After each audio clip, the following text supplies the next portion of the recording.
Hello and welcome to another Starcraft 2 commentary video. This is Gum Jabbar on Battle.net and Kengo on YouTube.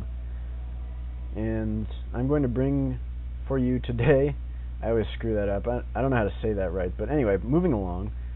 This is going to be a PvZ, which is, I literally just got done playing it about 10 minutes ago, and it was a pretty cool game and I wanted to share it with you.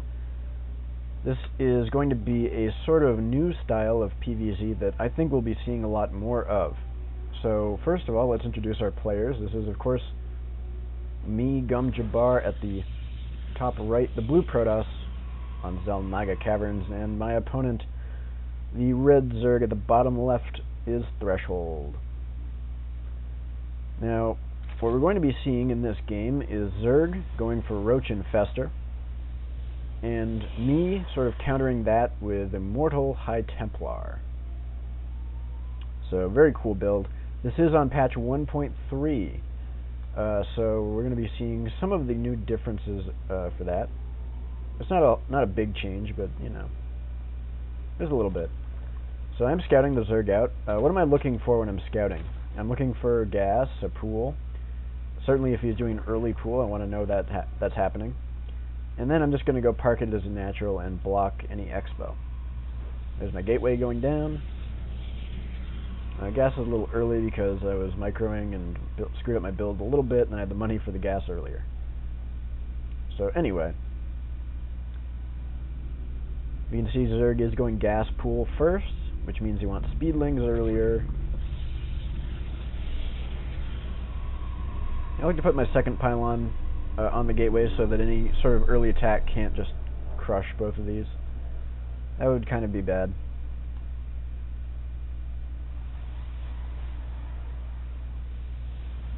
Put my guys in gas. I block the expansion because I don't want him to put his hatchery down early. I want him to delay his hatchery. Here's my cyber core. Nice little wall off here. I think that's a tight wall. Pretty sure. I hope so. No, it is. I know it is.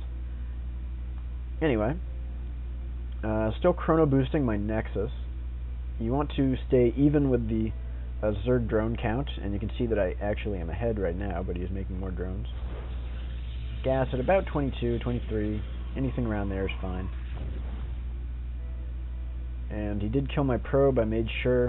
I kept my probe in his base because I wanted to make sure he wasn't going one base roach, which is super strong. Now, this is a little weird. He kept his overlord right over my gateway, and typically you only do that if you're preparing for a roach ling all-in, which did make me a little worried, of course. This is because you want the overlord to give you sight of the high ground so the roaches can shoot up and take out this zealot. At which point the Zerglings can run in and do lots of damage and set you behind. I do throw down the 3 gateways because I'm doing a 3-gate expand. And let me just talk about how fast sentries build now. They're like 5 seconds faster, and it's amazing. I love this change. This is a great patch. I love it. What this means for the Protoss is the 3-gate sentry expand is not as risky as it was before. It was always a pretty safe expansion if you played it right, but recently there have been a lot of all-ins from Zerg that are giving it a hard time, and faster sentries means that you're just a lot safer when you move out to expand. You have more sentries, you don't really delay your expo too much, everything's great. On the other hand, warp gate is a bit slower, so what that means is, well, not a whole lot for this build, but you know, maybe you can chrono boost. I give 1 chrono boost on warp gate to make it go not interminably slowly. Meanwhile, Zerg's getting a pretty fast, actually they're very fast lair. And he got his roach warren before his expo even finished. So I would say that that's kind of non-standard opening from our Zerg player. It would be indicative of a rush kind of thing, but I happen to know that he doesn't do that. So I would say it's just kind of not optimal play. Meanwhile, I'm getting Warp Gate finished at 7 minutes, and warping in more sentries. Everything totally standard. And now, I'm making my forge on the low ground. I actually should have made it maybe here, I don't know. Not really 100% on that. But it's not that important. What is important is when you're doing a 3-gate sentry expand, you want to, if you're doing it kind of greedy, like you wait on this forge, you get a robo after 3 gates, you don't build a cannon. If you do it like that, then you are susceptible to timing attacks that we've been seeing from Losira and Idra recently, among other Zergs. So how do you play this expand safely? I'll pause it just for a second to explain this. As soon as your Nexus goes down, you want to make a forge on low ground, make a 4th gateway, probably on high ground, but you could make it on low ground to wall in as well. I maybe should have done that. That's not a bad plan. And finally, when the forge finishes, you want a cannon. And you want all this stuff without cutting worker production, but you should probably cut unit production. And after that, you get hallucination as soon as you have enough sentries, which is around 7 or 8. Okay, resuming the game now. What's our Zerg doing? He's taking out the destructible gold rocks. It's a bit odd, isn't it? He's really going for a fast third, and considering what I'm doing, I think that's reasonable. He hasn't actually seen the expo yet, but he is assuming that I have expoed and not done some kind of Nexus cancel 4-gate, which coincidentally is not weakened at all by the 4-gate nerf, because you're delaying the 4-gate already. It's just meant to be like a, delayed kind of thing anyway. So here's my Phoenix Scout. I see some roaches. I see a really fast third at a gold base, which makes me very worried. I see not a whole lot of drones yet. And do I see any tech? No, I don't. I just see roaches and a spawning pool. So because of this really fast gold, I really want to pressure him and sort of punish him for that, because that's really risky. And frankly, I didn't do the greatest job of that, but that was kind of my intention. And I'm getting +1 weapons. Notable is that Zerg does not have an evolution chamber. That's, again, I would call that kind of a blunder from Threshold. Here's the Robo Bay, which is totally standard. At this point, I'm preparing to do a standard Colossus ball. Some more Stalkers. So right now, everything is looking great for me. I'm in good shape. And Threshold is throwing down an infestation pit. I would probably classify this as more of an infestor rush, because he did that very quickly. And I don't know if that's really ideal, but you know what, that's what it was. So here comes another scout, and he comes up with a little bit of a roach attack. Now, I was focusing on this Phoenix, so I don't actually notice this until he starts killing stuff, which is not so good. Try and trap some roaches to kill them off, but mistake that I make here is that I'm losing all my sentries. They're all in the front. Really bad play by me, and I would definitely consider this a victory in this exchange for the Zerg, because all those sentries with pretty high energy were just killed. And if I were going for the Colossus ball, that would be a really, really big deal.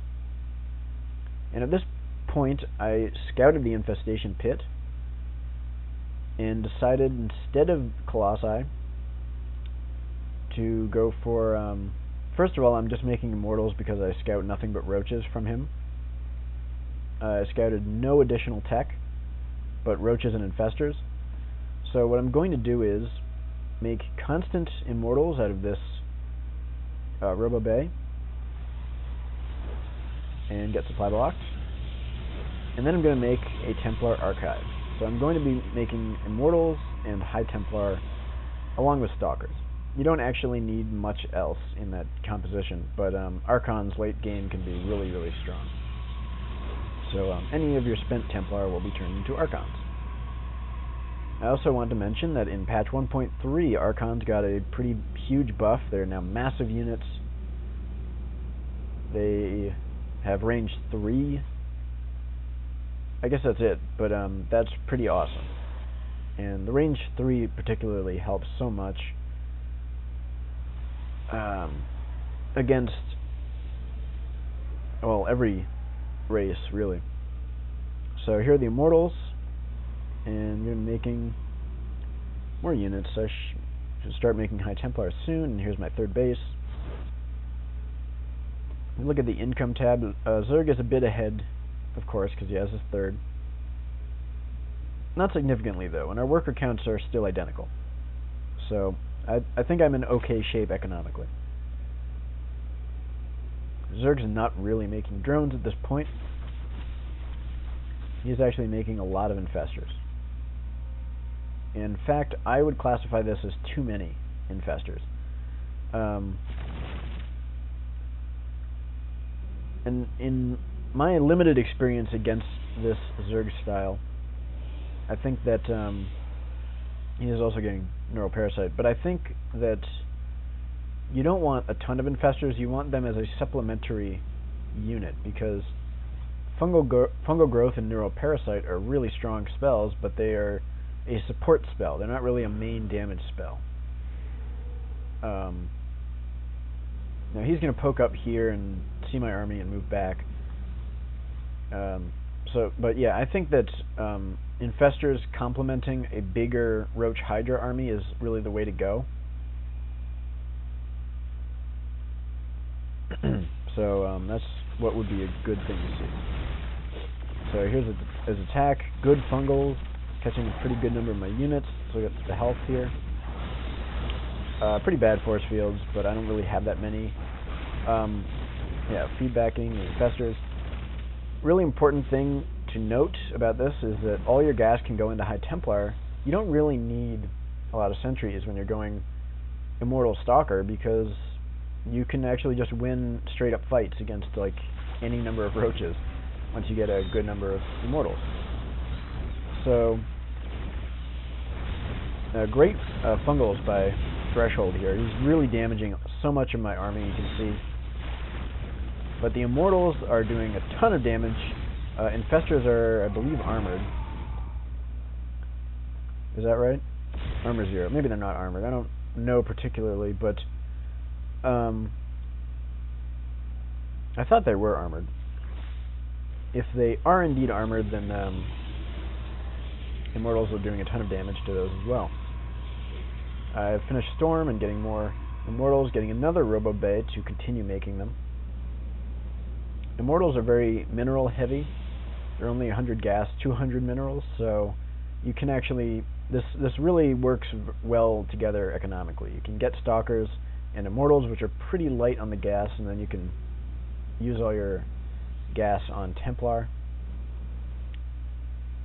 I do have my third base up. Zerg starting his fourth.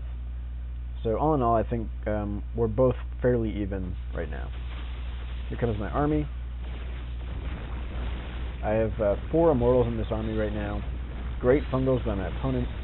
He has a great concave, but the Immortals against pure Roach, I think if you're a Zerg and you see this, you just can't go pure Roach. It's not going to work.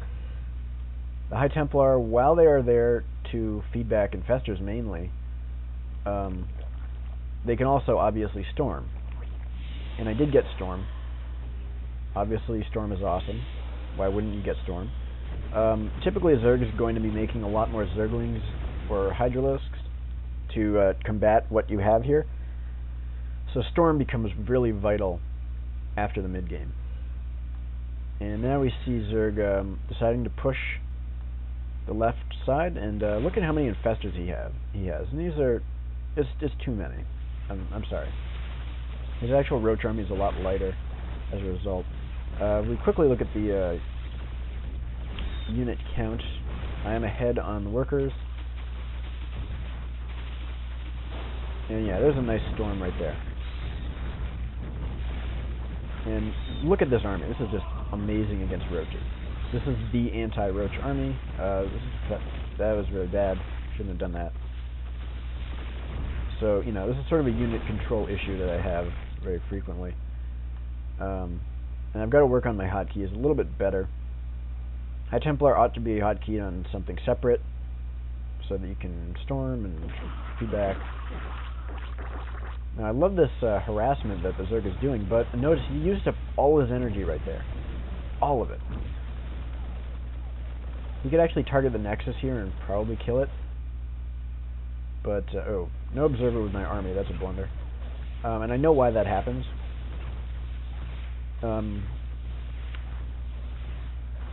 Fungal growth is damaging to cloaked units. And if you have an observer with your army, like all Protosses do, then a infestor-heavy Zerg player is going to kill your observer, which actually is pretty powerful. And again, using all of his infestor energy. So I'm pulling away some probes when I notice this. And this is the cue for me to attack right now, because I notice he's doing cutesy things with his infestors. They don't have energy anymore. This is a great time to attack. All he has right now is roaches. And in fact, that's literally all he has. He doesn't have any other tech at all. And I would again call that a bit of a blunder for Threshold. That's a lot of Immortals. That's 9 Immortals. Actually more coming. So, notice he pretty much has Roach Ling. He's reinforcing the Zerglings, which is a good idea. Don't get me wrong, but he doesn't quite have enough right now. And here the High Templar getting caught because I'm not controlling them. Feedbacking a few infestors, but they don't have any energy anyway. I should have stormed. I should have saved up my energy to storm. My 4th base is almost done, not really transferring. Macro's falling behind a little. And now we can see that I just have a critical mass here. You can't kill this. It's pretty good. Arguably, with this many Immortals, I probably should have started switching into Colossus tech instead. That might have been strong. But you know what, it's just not necessary at this point. I'm crushing him. Immortals are good against roaches, people. Also, 2 upgrade Immortals, and he has no upgrades as far as I can tell. Yeah, he has no evolution chamber. No upgrades at all. So, you know, we're both making some mistakes. I'm making a lot of micro mistakes and so forth, but the key thing to take away from this is that we're going to be seeing more of this Roach Infestor style, and I'm hoping Roach Hydra Infestor, because I think that's stronger, as evidenced right here. If you don't make anything that can kill Immortals, then that's an issue. But what this means is that Protosses will have to adapt. I would say Roach Infestor is a direct counter to Colossus Void Ray, which I'm not making, of course. But, you know, Protosses will have to adapt, and I think that that's good for the game. So he does GG and leave. I've crushed everything. And, yeah, that's going to be it. So I'm generally responding to scouting in this case. Oh, full energy. Not good. So yeah, when I spot roaches, I'm just making Immortals and then working my way toward Colossus. But as soon as I saw the infestation pit, which is easy to spot when you're scouting with hallucinated Phoenix, that's when I throw down my Templar archives. And whether you want to go Immortals only or Colossus with the High Templar is, you know, it's up to you. I think if you're, you know, still on 2 base and he's getting infestors, then you might want to just stick to Immortal High Templar until you have 3 or 4 bases and then switch over to Colossi.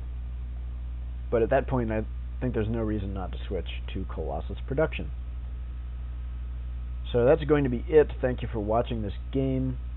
if you're Protoss, definitely check out this Stalker, Immortal, High Templar type of build. It's really awesome.